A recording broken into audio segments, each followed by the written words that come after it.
Assalamualaikum warahmatullahi wabarakatuh. Halo anak-anak semua.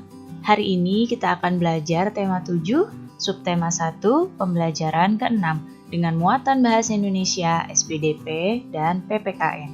Sebelum mulai belajar, kita berdoa terlebih dahulu ya. Berdoa dimulai.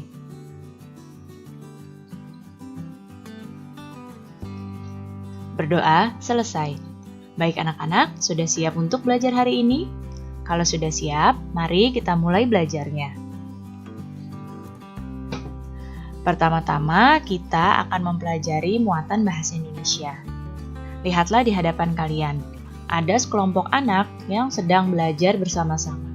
Nah, di sini salah seorang anak bertanya pada temannya, apakah masih ingat caranya menemukan informasi penting dari bacaan? Kemudian temannya menjawab bahwa dia masih ingat. Caranya menggali informasi dari bacaan yaitu dengan mengajukan pertanyaan-pertanyaan.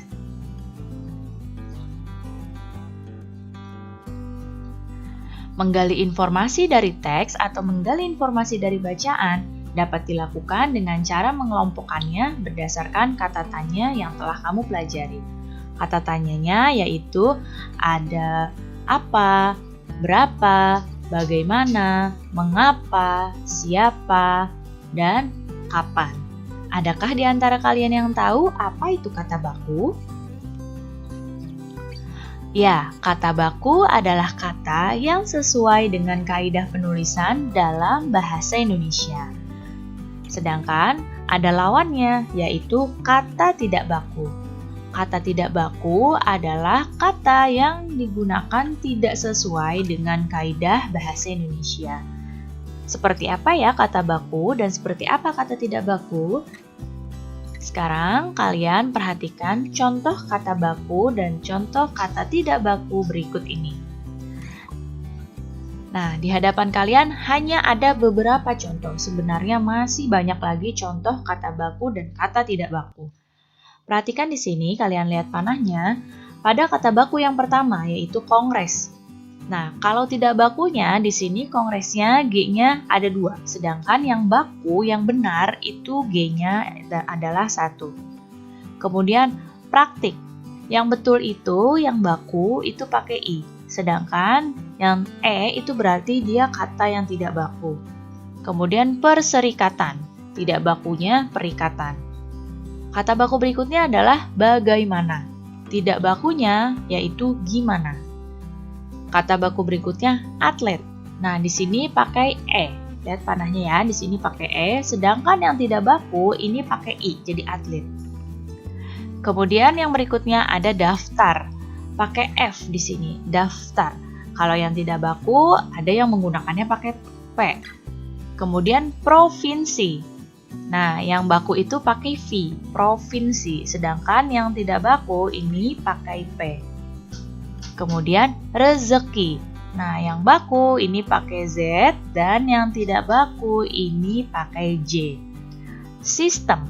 Lihat di sini sistem pakai E. Ya, kata bakunya ini seperti ini. Kalau yang tidak baku ini jadi sistem. Di sini pakai I. Ini tidak baku. Kemudian ada zaman. Zaman itu yang baku adalah menggunakan huruf Z. Dan yang tidak bakunya ini adalah pakai J. Nah, jadi ini adalah beberapa contoh kata baku dan tidak baku. Penggunaan kata baku ini digunakan biasanya dalam kalimat-kalimat yang resmi yang benar-benar. Ya.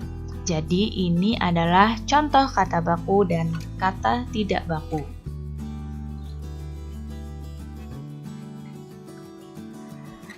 Pernahkah kalian menyanyikan lagu Tanah Airku? Tahukah kalian tentang lagu ini? Ya, pasti di antara kalian sudah sering sekali menyanyikan lagu Tanah Airku. Nah, lagu Tanah Airku ini merupakan lagu yang dapat menumbuhkan kesadaran untuk cinta tanah air. Siapa yang cinta Indonesia? Wah, bagus sekali. Anak Indonesia tentu harus cinta Indonesia. Lagu nasional adalah lagu yang berisi tentang perjuangan dan cinta tanah air. Setiap lagu memiliki nada dasar yang berbeda-beda. Contoh, jika nada dasarnya Do sama dengan G, itu artinya tinggi nada Do itu sama tinggi dengan nada G. Sekarang, perhatikan contoh lagu nasional dan nada dasarnya. Di sini Ibu hanya menyebutkan beberapa ya. Yang pertama contohnya adalah tadi, lagu Tanah Airku. Lagu Tanah Airku ini diciptakan oleh Ibu Sud dengan nada dasar Do sama dengan Bes. Kemudian, Mengheningkan Cipta. Mengheningkan Cipta ini adalah lagu yang diciptakan oleh T. Prawit dengan nada dasar Do sama dengan D.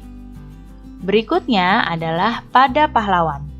Lagu Pada Pahlawan ini diciptakan oleh C. Simanjuntak dan Usmar Ismail dengan nada dasar Do sama dengan C.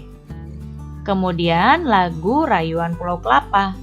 Lagu ini diciptakan oleh Ismail Marzuki dengan nada dasar Do sama dengan C. Sekarang lihatlah di hadapan kalian. Ya, ini adalah gambar yang diambil ketika peristiwa Sumpah Pemuda dilaksanakan, yaitu ketika Kongres Pemuda kedua. Nah, sekarang kita akan memasuki muatan PPKN. Peristiwa Sumpah Pemuda mengajarkan kita untuk melihat perbedaan yang ada sebagai pengikat bangsa. Oleh karena itu, sebagai warga negara, kita memiliki tanggung jawab untuk mempertahankan kemerdekaan dan persatuan dalam keragaman tersebut. Lalu bagaimana ya sikap yang dapat melestarikan budaya kita? Berikut ini adalah sikap-sikap yang dapat membantu untuk melestarikan budaya bangsa kita. Yang pertama yaitu berteman dengan siapa saja, tanpa membeda-bedakan suku, ras, dan agamanya.